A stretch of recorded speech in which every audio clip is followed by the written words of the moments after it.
Okay, we'll call this meeting January or February 23rd meeting of the AMATS Policy Committee to order. It is 1:30. Do a roll call. Mr. Weatherton? Middleton? No, Weatherton, sorry. Mr. Flynn? Present. Mike Abbott, sitting for the mayor. Thanks. Ms. Heil? Here. We have a quorum. Okay, Craig, will you be doing the public involvement announcement? I will. My voice can hold out. All AMATS meetings are public meetings, and the public is invited to comment. If we have business items, we'll have a presentation by staff or a consultant. The committee will then be given a chance to discuss the matter, and then after that, the public will be invited to comment. Thank you. Do we have an approved agenda? Move to approve? Second. Have any changes? Mr. Chair, if I could just add an informational item on AMATS planning funds. We had our work program amendment at our last meeting, and there was some discussion about what was the status and how we were tracking for the year, so I added a document here, and I just want to go over that real quick. Okay, Probably 5 minutes or less. now? If we can do a 6C AMATS planning fund. Sure. Okay, any objections to the agenda? Okay, the agenda is approved. We have before us the minutes of January 26, 2017 for approval. Do we have a motion? Move to approve? Second. Any discussion? Yeah, Mr. Chairman, just for the information of the body, I asked that on page 4, under the third paragraph, first line, it would be, other than he would ask, it would be he asked, because that was in fact something I had requested quite a while back. And so it wasn't prospective, it was retrospective. And I think that's been captured already, and hope nobody is terribly concerned about that. Okay, are there any other changes or discussions to the minutes? Okay, hearing none, the January 26th minutes are approved. Moving on to agenda item 5A, Transportation Improvement Program Administrative Modifications, number 13. Craig, you'll be presenting? I will, since Mr. Young and Allen is home ill. Is everybody still living in the?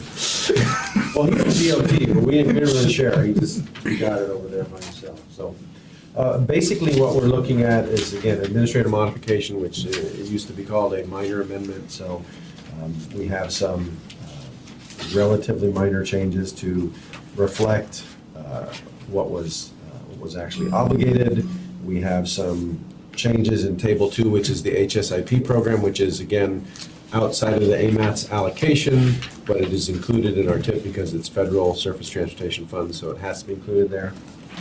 So there are just some changes to that program to reflect what they either actually obligated or that I think they added some new projects in. In the roadway improvements table, we show what we actually did in FY16 with the obligation report, and then balance the program out with what money was needed for O'Malley Road. That's the main change. You can see in 2016, O'Malley Road in the current tip shows 8 million, a little over 8 million, with 14 million being advanced constructed from 16 into 17.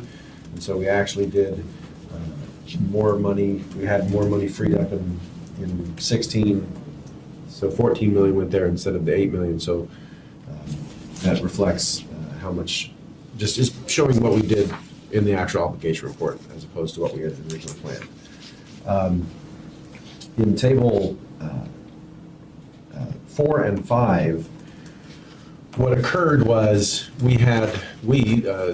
headquarters, DOT headquarters, tracked down or identified some excess CMAQ funds, and they moved those funds into Table 4 and Table 5, which displaced some of our allocation funds. In other words, they had additional monies that we were able to utilize, and what we basically did is we're able to put some of the AMATS funds, because we added more funds that were CMAQ funds, we were able to put some more of the AMATS funds into the transit fleet replacement fund. So instead of 900,000 in 2017, we now show 2 million. Additional CMAQ funds came in that are not part of our allocation. They're part of the state's allocation, and they moved them into this program, and we were able to utilize the funds that we had originally programmed there into more replacement buses, which is a big help. That's always a need over there. And those are the changes that we made. It's again a minor amendment, so it's administrative modification, and the TAC looked at it and recommended approval. What's the will of the committee? Move to approve. Well, I think we have to ask if there's any comment. I think she's correct. Sorry? We actually have to take public comment on it. This is actually an action item, Business so item. even though it's a minor amendment. Okay, so comments from the committee first. Questions? I have a couple, just real quickly, if I may, better, Mr. Chair. Craig, am I reading this correctly that the budget for O'Malley Road has grown overall?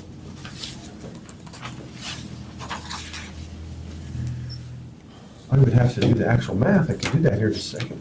Well, 14 plus 8 is 22, and 14 plus 12 is 26. Yeah, so it looks like it has grown a wee bit. I don't know the exact amount. Do we have any explanation?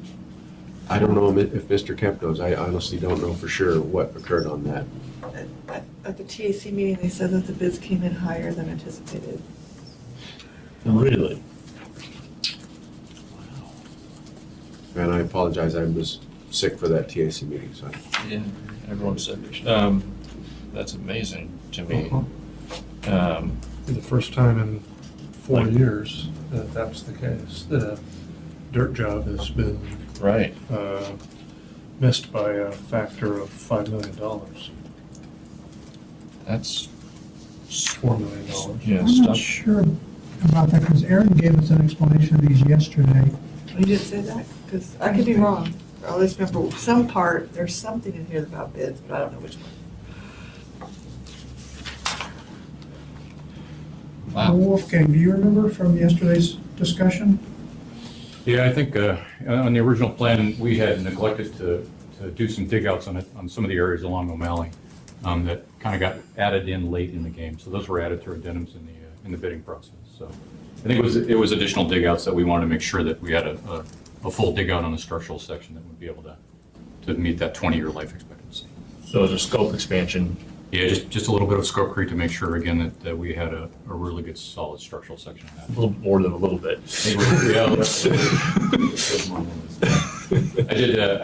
I'm getting a hold of Tom Dorio and I can get some clarification for you, Mr. Flynn. I would appreciate if, Mr. Chair, if you could get whatever information is appropriate and distribute to the committee, that would be helpful. Sure. So it absolutely. wasn't bids coming in, it was change order. Yeah, we had some stuff last minute. Again, we had not done some full dig outs in some of the areas that we felt uncomfortable about that got added in later. But Mr. Flynn, I'll get you some more information. Thank you. Yes, sir. Well, I just get a question on that. So dig out means there's a lot of junk underneath them, and you gotta dig deeper and put in Right, you have gravel. poor subsurface conditions that aren't going to, hold up in the long term for us. Sometimes it's peat areas or old sections of corduroy road. Sometimes it's subsurface water issues that we really haven't maybe properly identified and addressed. Sometimes we miss things in our random geotechnical inspections. Sometimes we might overlook a patch that we later. So what's this, what stage in the process are you right now? I think we've already bid the project. The bids have been opened. And that's where you're seeing the additional cost reflected. So you had add alts and you want to award them? Or you change the I'll design? get clarification whether that was an addendum or an additive alternate. I think it was an addendum, but again, I'll get that clarification. Yeah, I mean, I'd just be interested to know how you changed the design that significantly during the bidding process. All right, we'll get the clarification. Get that. Okay. Mr. Wynn? Do you have was the award given? Craig, I think that we needed to make sure we had the funding, and I think with this adjustment, budgetary adjustment, that provides the adequate funding for the actual award. But I can get that They clarification. can't tell us who the awardee is until we actually authorize the funding. Yeah. We typically have 120 days after bid opening to make the award, so we have a little time. Okay, so since I've opened one can. Why not?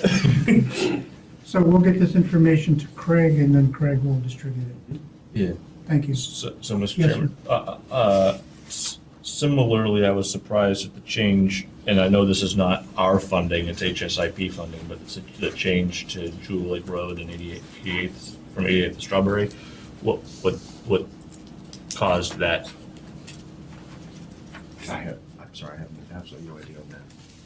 It's not our program. Well, I know it's not, I can but, find out, but I don't. okay, I'm just, We'll get both of those. Unfortunately, the person who can answer these questions isn't here today. so- yeah, and I mean, I apologize, Mr. Chairman, I read through this Good. I read through this morning, and these are sort of things that jumped out at me, but I didn't have time to get the questions out in advance, which is usually somewhat helpful. So any other questions from the committee? Yes, sir. We have Spinard Road reconstruction at 2,019,000. Then it's Spinard Road rehabilitation. Is that the same thing, but just type different? I believe it should be reconstruction, but let me see what it says in the It's the picture. same project, though. Yeah, it's the same project. So you just don't need the money for spending it now. Well, because we bonded for it as Yeah, opposed it's a bond to. project. Right, and 2019 is just the quote-unquote illustrative year, so that's not really an allocation yet. There won't be any money requested from the federal program for Spinard for that phase, and hopefully not for any phases at Spinard. You can thank Tim Steele for that. Any other questions from the committee that we can't answer? I mentioned that one. It's 1 for 3. Any questions from the public? Throw out some more Now, softballs. what is the will of the committee? Move to approve. Second. Any objections to approving the motion? Okay, hearing none, the motion is approved. Okay, agenda item 5B, the complete streets policy and streets topology map resolution. Craig? Joni Wilm, our senior planner, who's been dealing with that creature, is going to give a quick presentation and catch up to speed on it.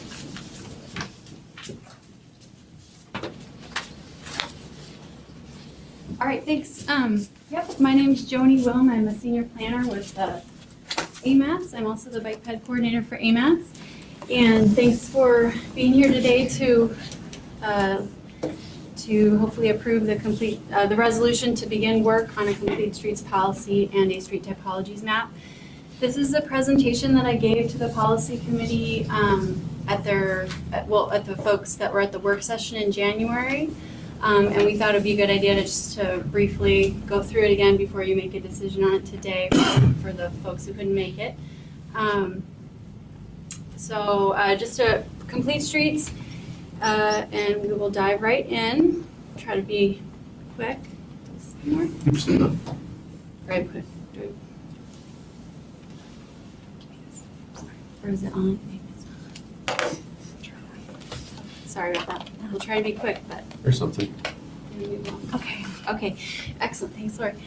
So just a little bit of background. The Complete Streets policy or plan came up actually in our Metropolitan Transportation Plan that was adopted in May 2012.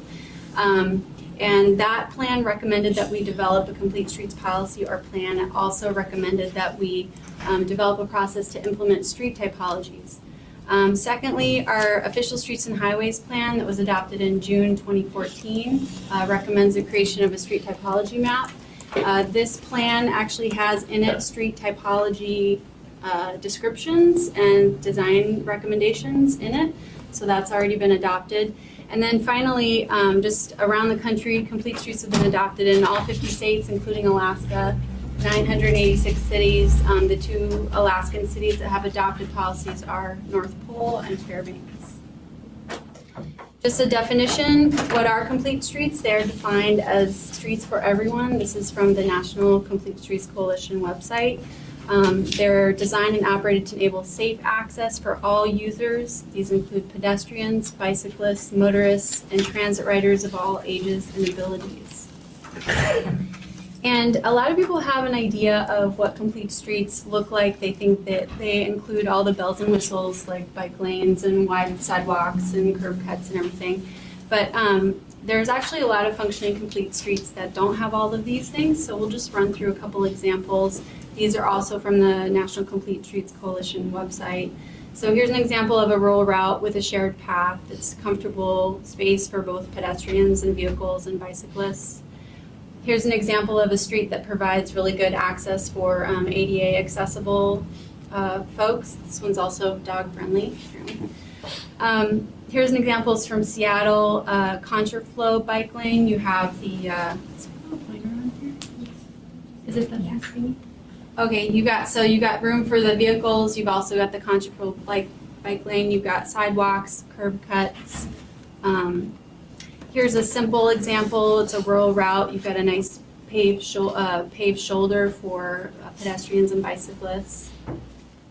This is an example of a nice transit accommodating facility with a delineated crosswalk and a bus shelter and a nice wide sidewalk.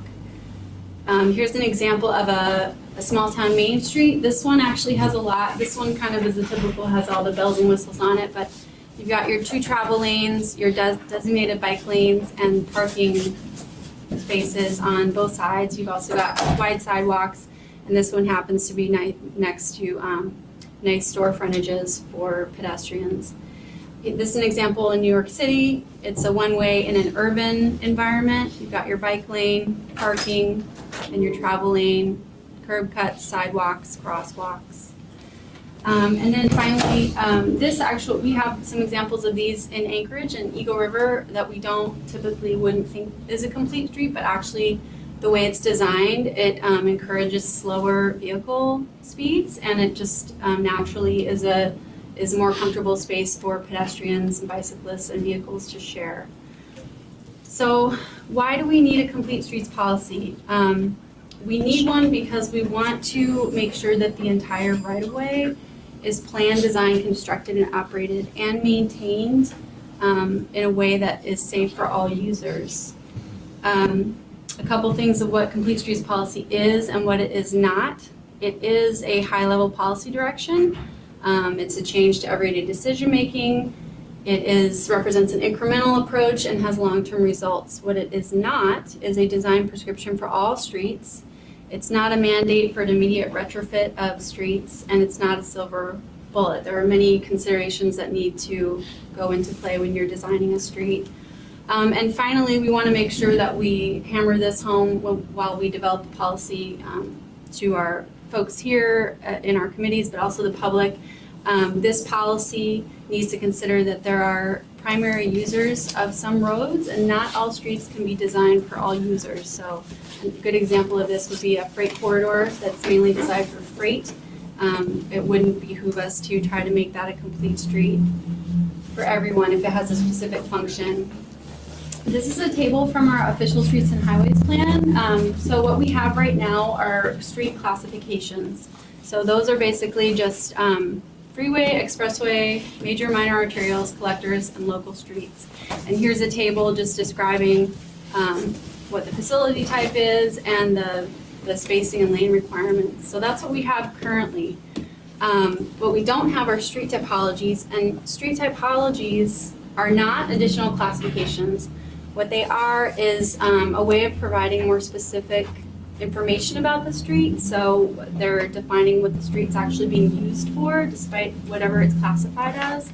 And more importantly, what are the adjacent land uses right next to the street? So in this example, just shows that it takes into account the classification, the context, and then you can't read this, but user network level of service. And that's level of service typically has been defined traditionally as in how many vehicles we can move. And so we're moving in the direction of trying to measure not just vehicles, but pedestrians, bicyclists, people riding transit, and people in wheelchairs who are also trying to use the facility. So why do we need these street typologies? Well, it turns out that the classifications that we have currently by themselves are not an adequate local planning and design tool. Again, they're not taking into account the land use and what the street's being used for, or how it's developed over the years. And so that's a really important reason for us to develop these typologies. Again, this is from our official streets and highways plan. This is our map that we have. You can see that these are just the street classifications that are defined. It doesn't tell us anything about the adjacent land use. Again, it historically is underserving folks who aren't traveling by car. And it's sort of it's a good start, but we just need to develop it further. So here's an example from San Francisco. Just going to breeze through some of these slides for time, but this is their complete street typologies map.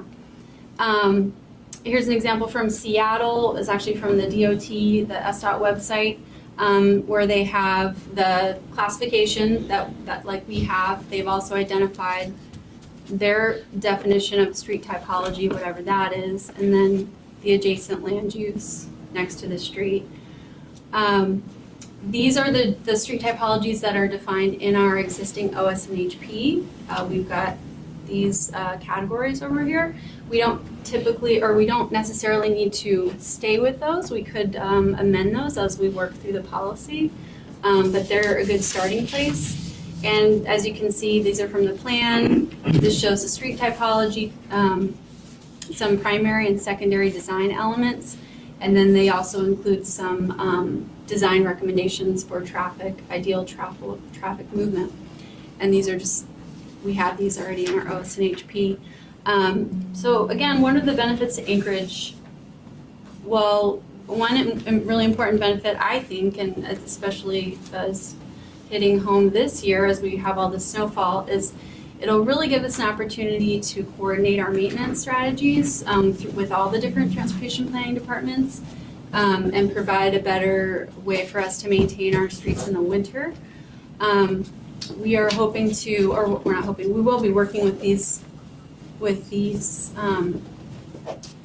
departments as we move forward. All these folks have already met with us, and we are hoping to work with all these people. We've got AMATS, of course, PM&E, Transit, MOA Traffic, Parks and Rec, Long Range Planning, Health and Human Services, and of course ADOT will be a big part of how we move forward. And then finally, here's the resolution. You've got it before you. Again, this is a resolution to approve us to start work on a policy and start work on a street typologies map. It's not actually the policy or the map.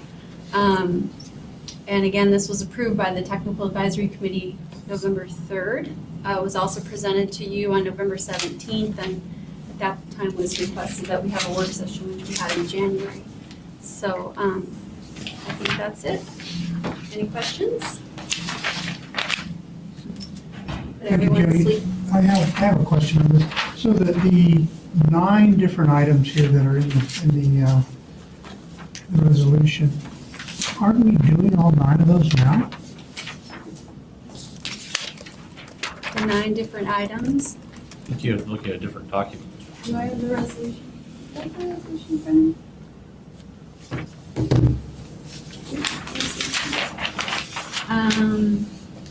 We got the resolution for key assumptions for the development of the AMATS 2040. We have the wrong. I got the wrong resolution. I do? Well, I do. I've got a memo. I got We a, have the memo. Yeah. I got a resolution with whereas and there's 9. Sorry. You're the one who has it. We Awesome. we messed that up. It's a little different. Our apologies. That's but not it. wrong resolution. Not Same complete thing. street. That's it? That's the memorandum, That's the memo. but it's not the resolution. Lori has a copy. Oh. Lori has a copy. Someone's paying attention. Should we pass it So I don't have to make copies of it. Copies. Okay, where do I have the Mr. copy? Chairman, can we move this down the agenda maybe to after we finish the general info items, and then we can come back to it with copies in front of us? Somebody ask Joy. I'll go make copies. Ask Yeah. Joy. Sorry about that. Apologize for All that. right, no problem. So let's move on to item 5C, which, refresh my memory again? What Oh, was no, that was 6C. So we can just start with 6A, MTP, Okay, and then we'll 6A. get through that. Okay, so moving We on. happen to have this resolution here. Just kidding. Okay, I wasn't going to go over the resolution. I'm not sure how that got copied by mistake, but basically, just wanted to update the committee that we do have a signed contract with HDR. They are doing our update to the MTP. We've had a few project team meetings. We are expecting to get our public involvement plan before you, I believe, next month, if we get it from them in time and get the review of it. But we are expecting a very, very robust public involvement plan for this MTP. That's our main plan, and it's the feds want us to do as much public involvement as we possibly can. So we're expecting that relatively soon. We did have a booth at the transportation fair. We had two booths, one just a kind of a generic AMATS one, and then the MTP one, and we had a lot of public presence there, people coming by and asking us all sorts of questions about what the MTP is. So as far as I know, we are still continuing on at pace. So that's about my quick update for that. If you have questions, see if I can answer them. questions from the committee? Just a comment, Mr. Chairman. I was approached by one of my assembly colleagues, Forrest Dunbar, about taking on and providing support to an intern who's interested in planning, and I expect Virgil will be interested in this specific process. And so Excellent. once he's had a chance to actually review the current MTP, I've offered to facilitate a meeting with Craig, you and your staff. Sure. So you can better understand how the process works. And you might just mention that in your conversation with HDR, he might be free labor for them. Having been in consultancy, I know how valuable that can be. That one did some production work for me. Real cheap. Yeah, well, that's good. Eggs and bacon wages. We do have ample opportunities for all sorts of different types of efforts that we could include internally. That'd be great. Any other questions or comments? Any No, questions or I'm sorry. comments? I'm sorry. Last meeting, we had a big discussion on public process for the criteria, right? Right. What did we resolve there? Well, you were here, so we had a really good discussion about it at the TAC and think we came up with a solution to that.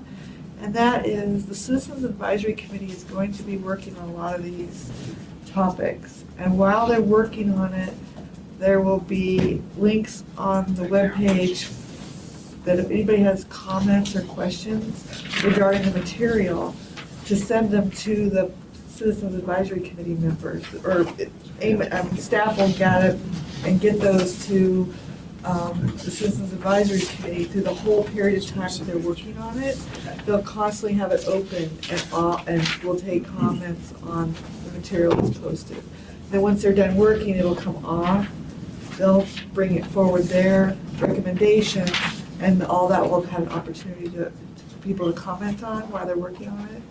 And then it will come through us. So it seemed like it was a way to utilize the Citizens Advisory Committee in taking information from the public, because they are representing the public as citizens. That's good, thanks. Any other questions from the committee? Questions from the public? Okay, let's move on to 6B, Green Roads presentation. Hey, Robert Devasi with DOT has a quick presentation, 10-minute presentation, hopefully. Hey, quick. Yes. Is that the right screen?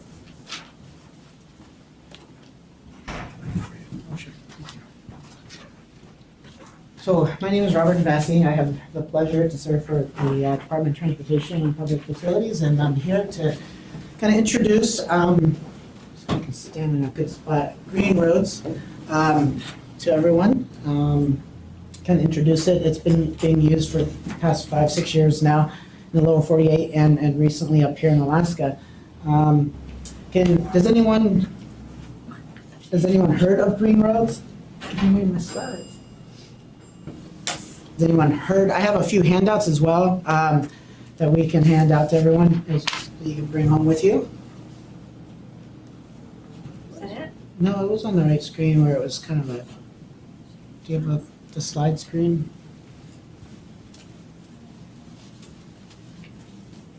I think you're-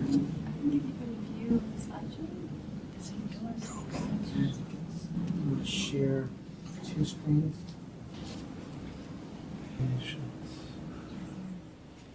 Oh, try to make this the third one. Sorry. See.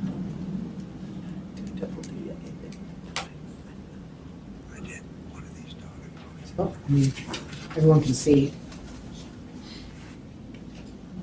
Oh, there you There we go. There. Right. Don't touch me. All right, so let's speed through here. So, what is Green Roads? It's a rating system.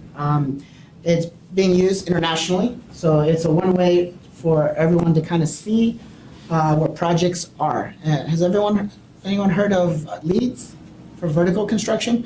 So, Green Roads is kind of what LEEDs is, but Green Roads is for horizontal construction, and it looks at the design and the construction aspects of a project. So we're kind of we're using Green Roads to rate projects compared to the rest of the world.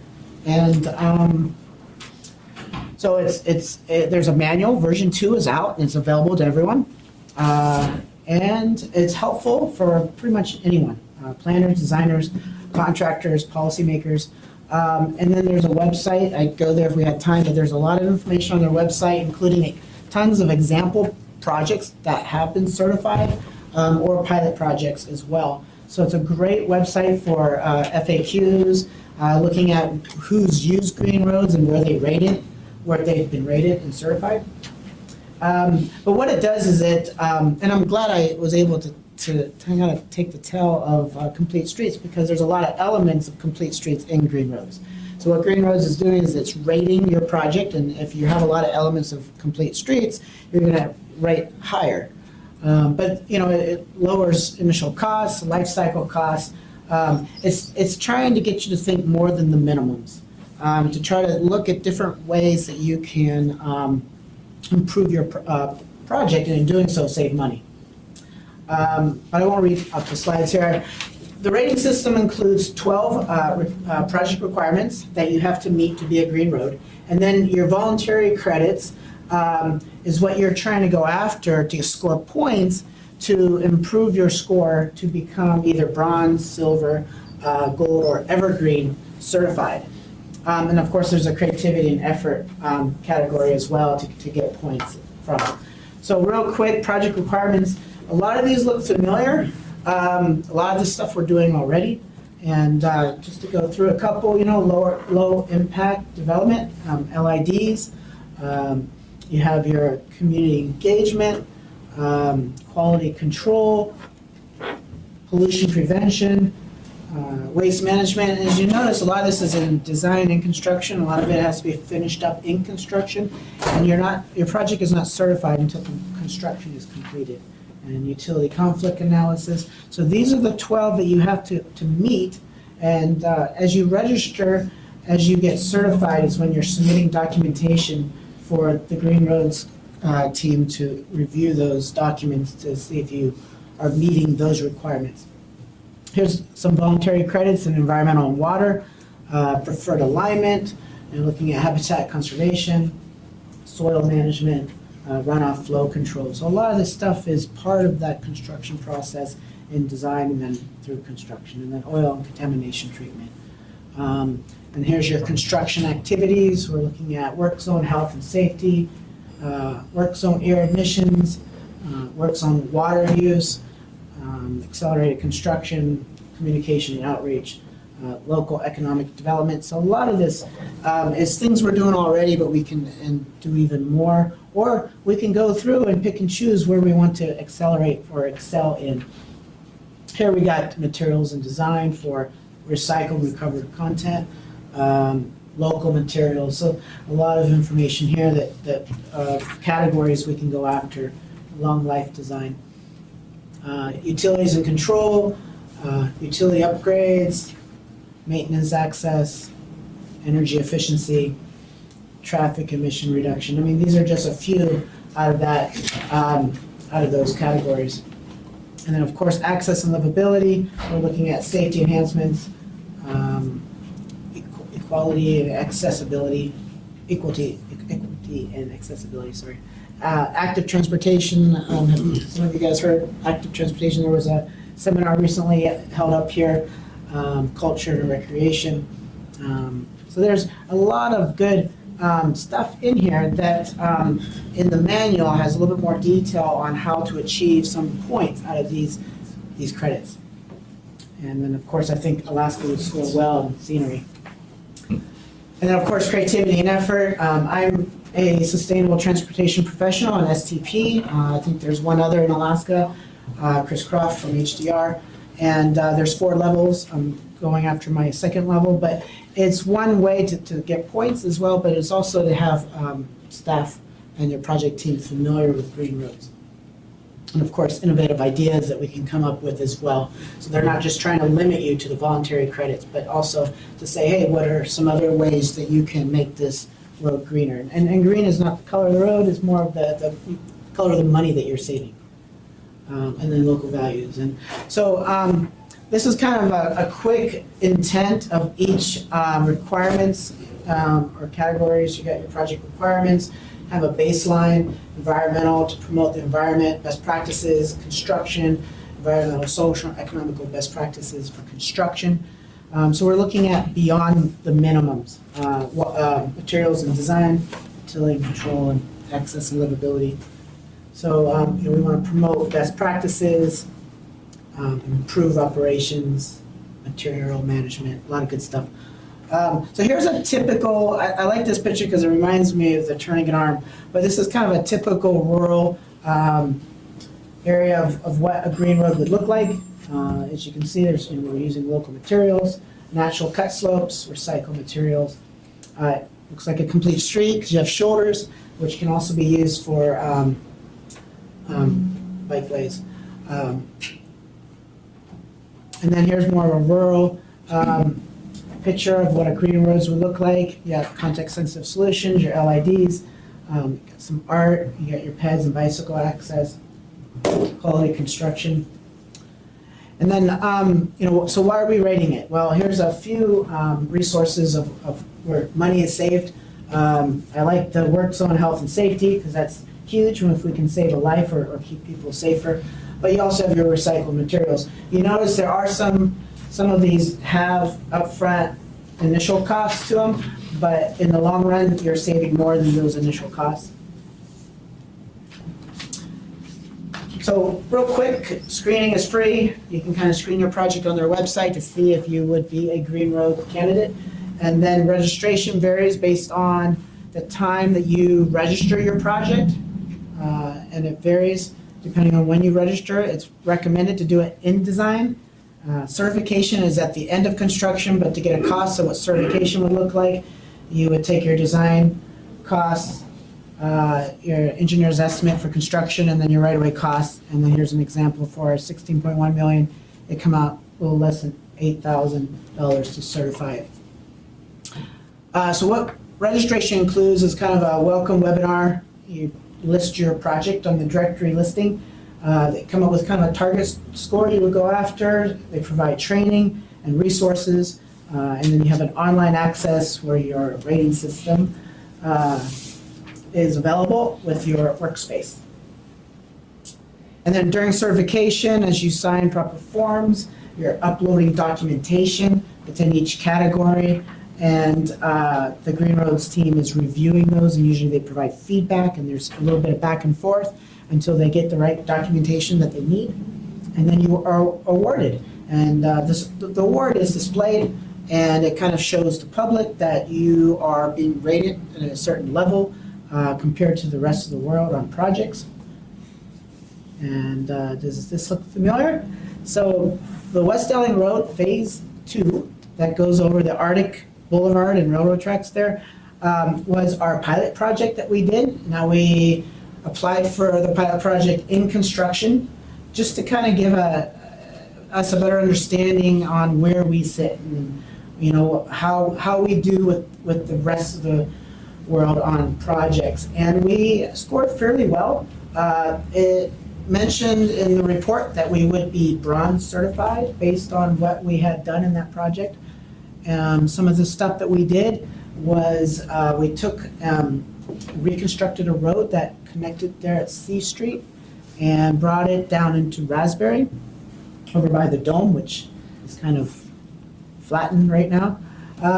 But it was a two lanes in both directions, new bridge, signalized intersection, lighting, bike lanes, street improvements. There were some wetlands, Tina Lake.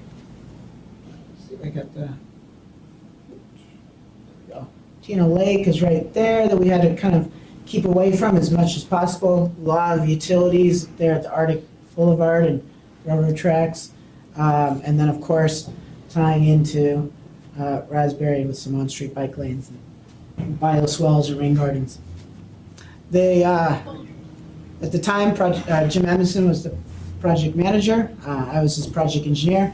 But the reason why we did it, from his quote in the Daily Alaska Dispatch News, was not only did we want to open up this entire corridor for easy and multimodal access, we wanted to do it the smartest way possible. And what Green Roads does, and I forgot to mention this at the very beginning, because I saw my kids doing it at the student competitions at UA during E-Week, is that anytime there's competition, you're trying to improve your product to compete. And when you compete, you're going to try to think of different ways to improve something.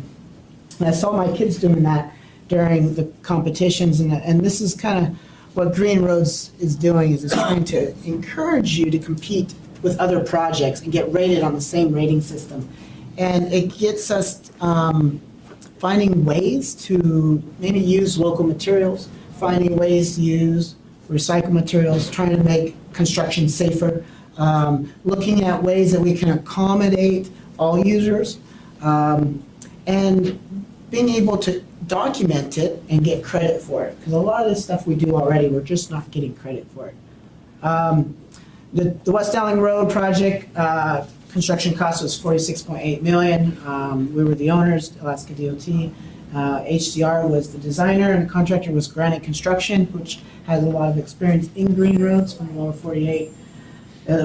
Bronze certification is possible, and I know HDR is actually going after certification. DOT decided we just wanted to do the pilot project, but HDR is going after the certification. They're paying the fees and going after the bronze certification.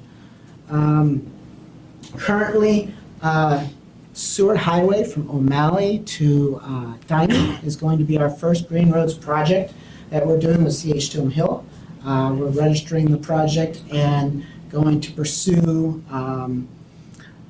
the 12 categories and look at voluntary credits. And then as we get closer to construction, we'll decide if we want to certify it. But it's a great candidate for Green Roads. It's got a lot of elements to it, from interchanges at Diamond and O'Malley to a separated grade crossing with roundabouts right there at 92nd. So it's a great candidate. CH2M Hill is excited to look at the sustainability of this section of road. Any questions? All right, I've got one question.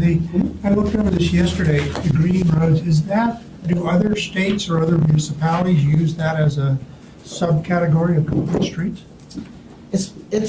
I'm not sure if they use it as a subcategory, but it's more of a rating system that they will use projects to go through the rating system and to certify them, providing the elements within the rating system. So Complete Streets has a lot of elements that Green Roads will look at to rate and score points on. So by doing Green Roads, you're also going to be doing Complete Streets, because there's a lot of elements that you probably want to score on. That answers your question. So if, depending on if you want to chase them, you have to meet the 12 requirements. But as for the voluntary credits, you can decide if you want to look at making your road a complete street, or if you want to look at other categories to score points on. So it's really up to the project team on where they want to chase on scoring points. You can still do well, bronze certified or silver certified, but I think the higher up you go in points, the more it's going to accommodate all users. Any other questions? Yeah, Yes, sir. a few, Mr. Chairman, thank you. First, kind of a basic one, who is Green Roads? Sure. It's a nonprofit, third-party, Green Roads Foundation. It started in University of Washington 5-6 years ago, and it started with, I think, a graduate program, which created, I have some of the history, just not off the top of my head. Yeah, I'm It's sure you're on the website and Yes, more, it but is.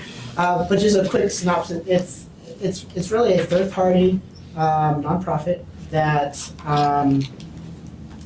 that's independent and is able to, a group of engineers and professionals that rate the project. They're stationed out of Washington, Redmond.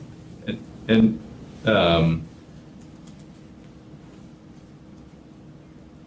I presume the answer to the first part of the discussion is no, which is how is a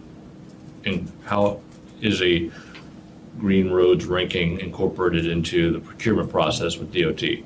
I presume the answer, it isn't. But what's the vision for how it might be looking forward, if any? For the sewer highway, we added it into our RFP that we wanted to look at a sustainable rating system. We kept it vague, and when CH2M Hill won that proposal, they decided to go with Green Roads. Right now, currently with Green Road, or with DOT, where it's a project-by-project basis, so we look at where we want to use it and see if we can implement it. Moving forward in other states and other cities, they've put it within their policy to use Green Roads. There's federal funded projects, state funded projects, and grants that have been paid for Green Roads. It's a very small registration fee and certification fee. So there's a lot of information out there on how to include it in your specs, how to include it in your contracts, and I can get that to you. Yeah, it'd be interesting. I mean, given that it's a post-construction certification, you kind of have to build it in the front end to your spec in order to move toward that. The final part, I was a little surprised with the assertion that it somehow is on a lower initial cost. I'm a fan of complete streets, for example, but they're usually not cheaper on the front end. So how is that assertion supported? There are some initial costs up front, and a lot of the man hours or soft costs are very small, a lot smaller than you'll see on leads projects that use leads for vertical construction. I'm told by past projects that Green Roads is a small amount of soft costs up front. What it is it's just making sure that you document, or you have the documentation available for later on submitting, and you start looking at other scenarios or possibilities within the project, like recycled materials or local workforces. So that takes time to do that up front, and but in the long run, you end up saving. So there is some initial cost up front. Let's see if I can get to that one slide right here. Vegetation quality, it looks like 30% premium on initial cost, but then 15% savings per year. Yeah, Payback in 2 but keep years. going back. I mean, I think there was the assertion that a lower initial project cost Oh, was. this one here? Keep going. Oh, Keep now I got a going. bunch of highlights. Pass all the credits. Yeah, get there. Yeah, lower initial cost. I mean, I believe that you might be right on lower life cycle cost, but I'm just struggling a little bit. Yeah, and I would say it's probably not for every project. I bet you there's other projects that the initial cost may be a little bit more. But I would also assume that there are some projects out there where the initial cost, Well, if you can recycle materials and locally source Yeah. and so on, It then, may depend on the component you're talking about within the Yeah. project too. yeah. I think it depends on the project. That stood out to me as a bit of a surprise. Yeah, I mean, especially if you're using local workforce, maybe compared to having people use per diem.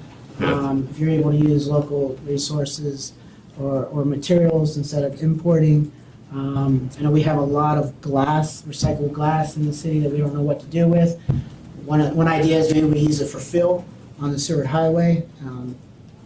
So, I mean, there are some initial costs that we are looking at both in design and in construction that we could.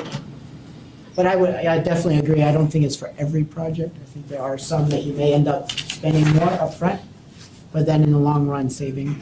Thank you very much for sharing. That's all I had. Yeah, there's a manual and there's also a website that really kind of gives a lot more detail. This is really good, Robert. Yeah, just 10 minutes of all it is.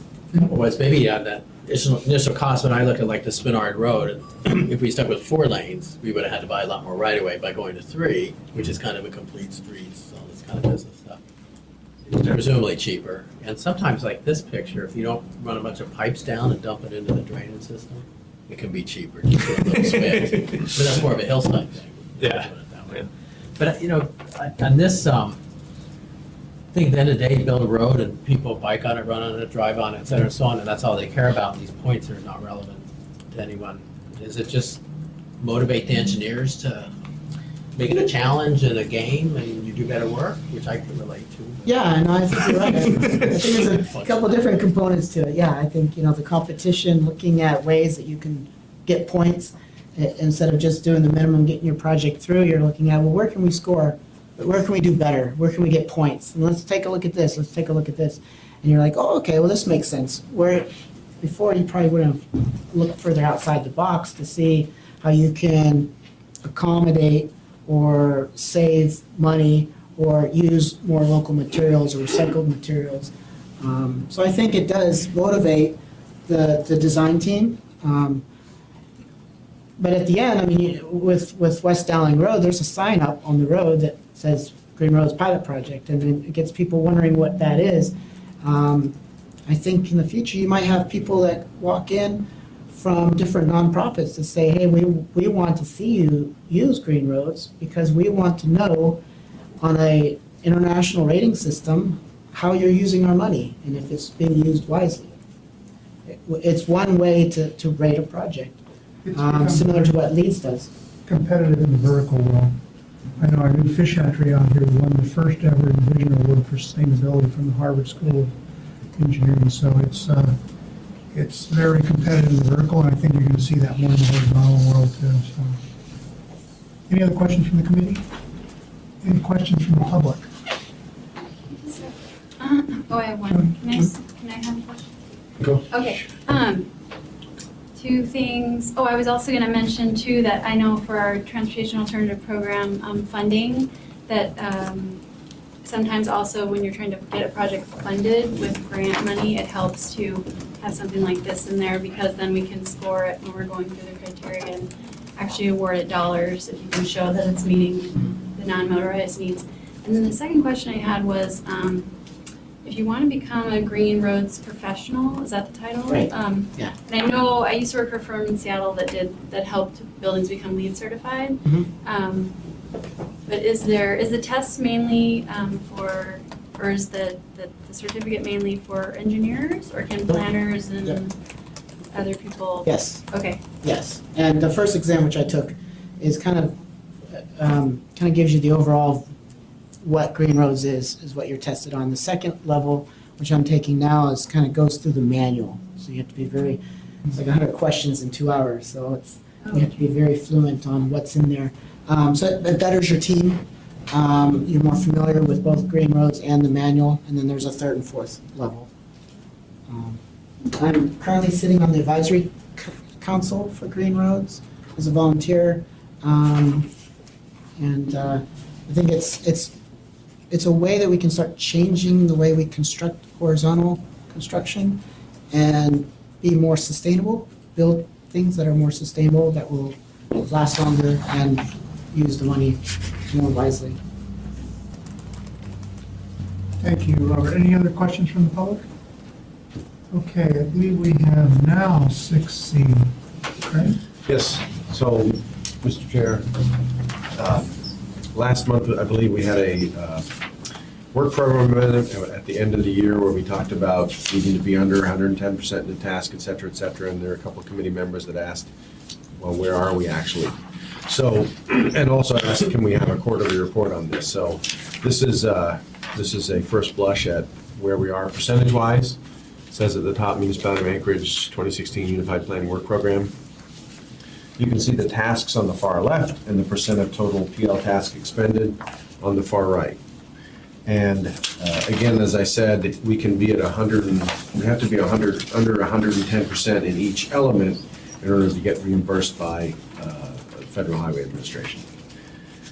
And so you can see the first group there, the 100 element, we're at 84.95%. So if you look down at all of those blocks, you'll see the highest level we're at is 100.91 in the 200 element. And then for the total for the year, we're at 94.02. So in other words, for AMATS last year, for the amount that we budgeted, we expended 94.02% of what we had allocated. So out of 100%, that's the best we've done in quite a while. Usually our problems in the past had been due to being understaffed or things of that nature. So I'm happy to take questions on that, or if people have suggested changes for the spreadsheet there, but that's a general idea of where we finish the year, and I'll be presenting these quarterly as well to show you how we're tracking throughout the year. Questions from the committee? Yes, sir. Just to make sure I understand it, so let's take this intelligent transportation system, so you spent double what was in the budget? That's about what that says, yeah. And so, but you're just balanced, and you got that money by not spending it in other categories, and that's Right. allowed and typically done? Yes, so what we do is at the start of the year, or before the start of the year, I work with staff, both my staff and the DOT, to kind of get an idea of what we have in the work program and what people expect how long it takes to do a certain task. And so if they say, well, I think I should be able to get that done in 1 month's time, and it takes a month and a half, there's a little more money spent there, et cetera. Or in the case of some of these tasks, we'll have things that pop up that we didn't plan on. So that's basically what we're looking at, and that's the balancing act that we did last month, to move monies around to make sure that we had enough to cover. But what does PL serve? Planning funds. So our two pots of money would be the money in the TIP, the admin administrative modification that we had earlier. So those are capital projects mostly, and some planning. And then this is planning funds, which would be staff time for the most part. Mr. Floyd? Yeah, first off, Mr. Chairman, thank you, Greg, for this. This is helpful. I think it would be a little more helpful if we also had a column that showed the original budget amount. Sure. Because, I mean, obviously we can see the percentage, but. As I was looking over it before the meeting, I thought, oh, probably could use the original budget. Yeah, so that would be a helpful additional column. And then just as you mentioned sort of historically, 94% is about as close as we've gotten actually spending our allocation in a while. Just maybe a year over year, looking back, I don't know, 4 or 5 years. Sure. Just to give us an idea sort of how things have gone. Gives framework for people looking forward as they get this quarterly report. Sure. Okay. Any other questions? Thank you, Mr. Chairman. Questions from the public? Any other general information? No more general information. Okay, then we need to move back to agenda item 5B. Joe? Right, so here's the actual resolution that you have in front of you. Again, sorry for the, we said before, but this resolution is the same one that you saw back in December, or November. So I believe at the work session, there were a couple of suggestions. I know, John, you had a rewarding suggestion that if you want to change anything on the floor here today, we can do that. But it was a very productive work session, and it generated a lot of really good discussion. And everyone seemed to be pretty on board with the resolution. So, do you have any questions? So my question was, there's 9 items here on this whereas. Aren't we already doing all 9 of those? Yeah, so all the whereases are just to state basically, it's the build up to why we are actually doing the policy. So this calls out, we've got it in the MTP, it's in the OSNHP. We're defining, we added a whereas that Dave Post requested about needs to consider their primary functions for our some roads, and not all streets can be designed for all users.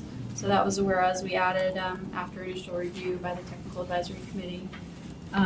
So yeah, all the whereases, the whereases, I guess we're not doing all of them. There's a couple in there to also define what the Complete Streets policy is and what it will do, so. I'm sorry, I probably didn't word this correctly.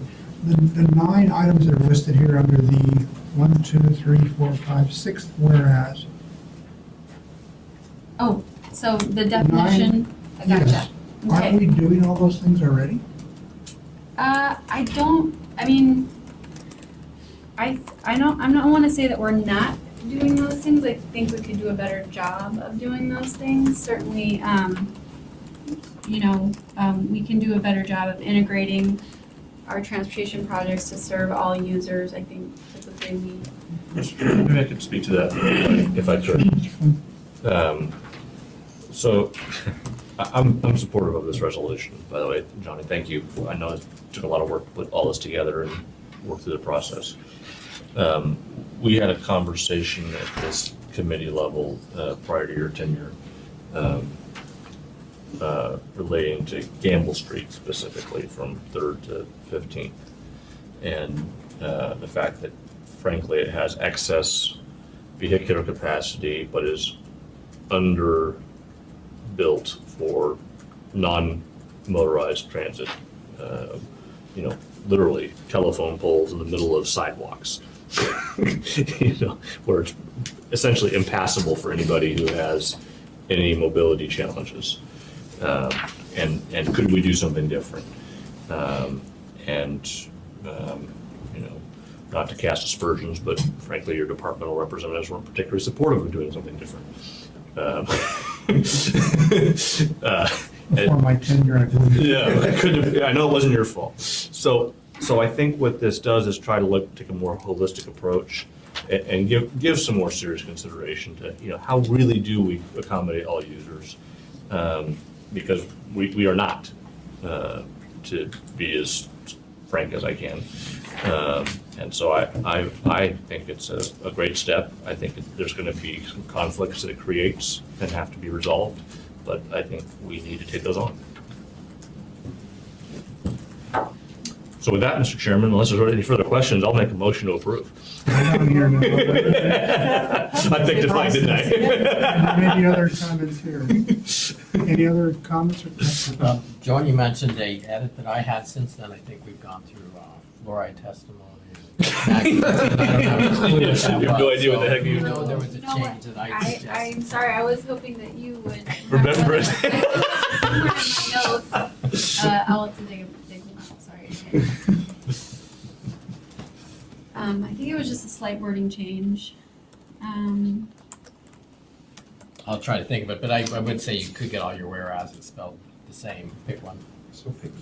We do have some missing E's Okay, in the yes. whereas clauses. So I have a 2 and question that's 3. not grammatical. Number 5 is adoptable by all agencies to cover all roads. Can you explain what that means?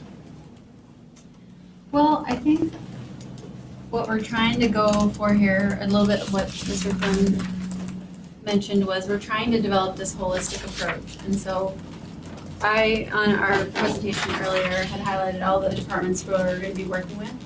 So our hope is to, and working with all those departments to develop this comprehensive policy, we can come up with a policy that can be adopted by all agencies.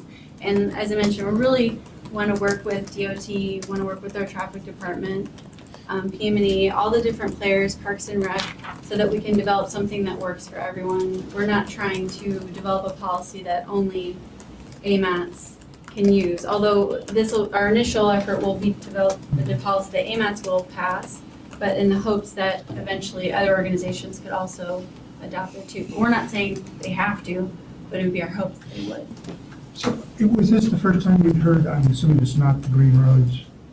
It was the first time I've heard of green roads, yes. Oh, it was? Yeah. Okay, so I guess what I would like to look at is whether or not that is a sub, because it does seem like, I read through this yesterday, it seemed like that is not Complete Streets as a whole larger universe, but this is a sub of that. So we might want to consider, if we're moving towards this, whether or not this is also something you look at when you're designing a road.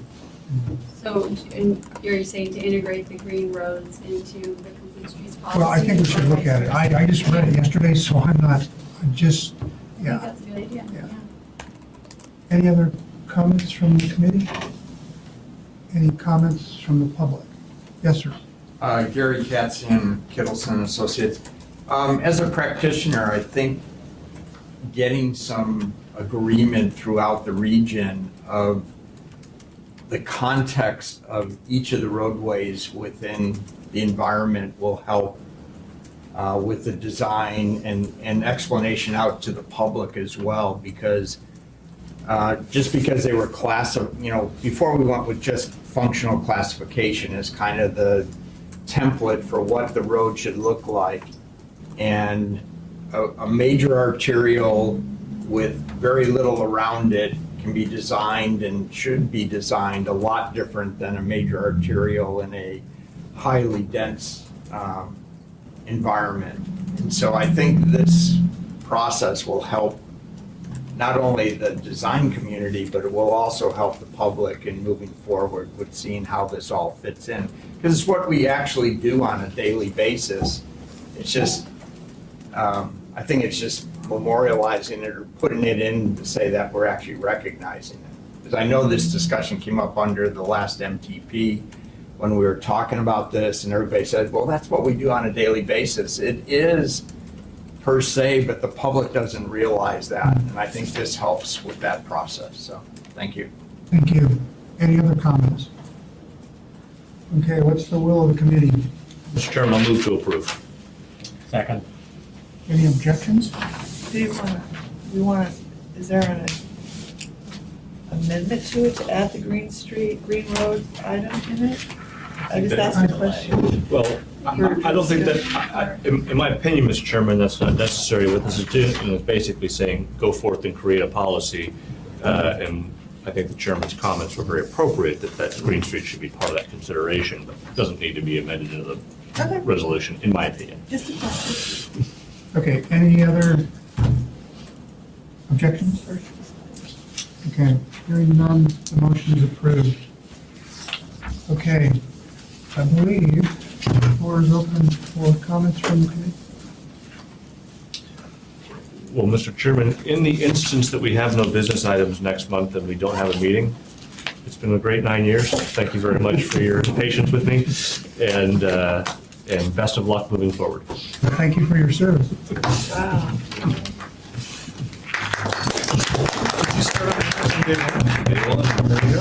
Okay, any comments from the public? Yes, sir. Yes, sir.